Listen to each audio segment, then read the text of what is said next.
Now let's check out some other free content that Unreal gives us, and this time let's check out particles. So if I click on starter content and let's go to particles, here I can see few particles that are free with Unreal Engine starter content. So let's check out the P fire. So if you just drag it in a scene, we can see that we have the fire, and this fire works really nice, and Unreal gives you this detail fire, and there is if you know how particle assets work, they basically have emitters, and there is few different emitters here. So you have the emitter for this base fire effect at the bottom.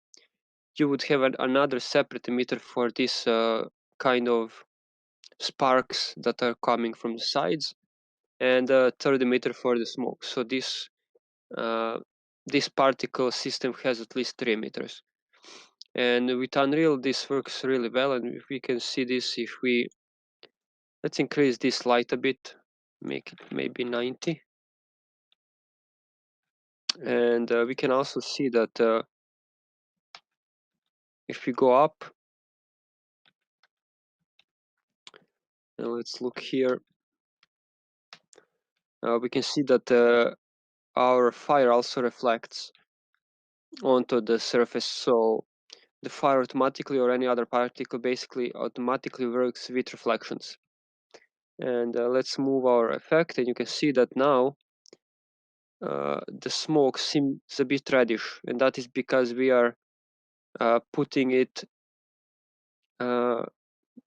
next to the spotlight. So spotlight actually casts light onto the smoke. So all the effects can be reactive with lights, and it looks pretty cool and realistic. And let's check another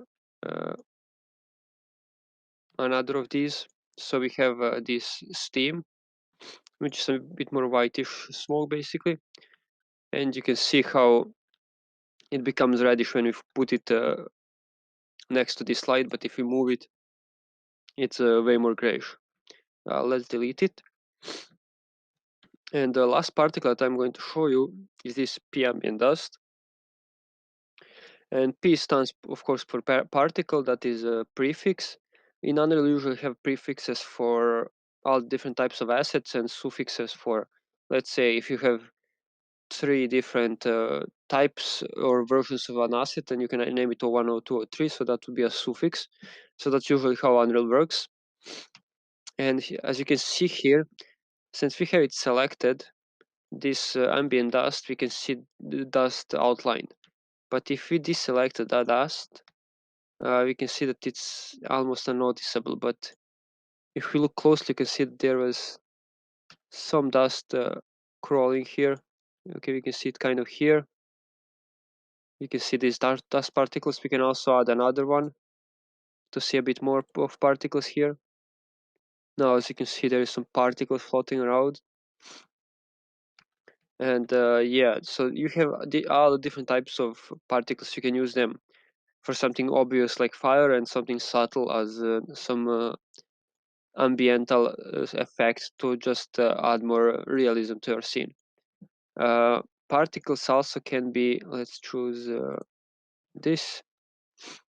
Particles also can be resized. So if you click on this and make this lock locked, let's type 0.5 or just 0.5, we can see that fire is scaled.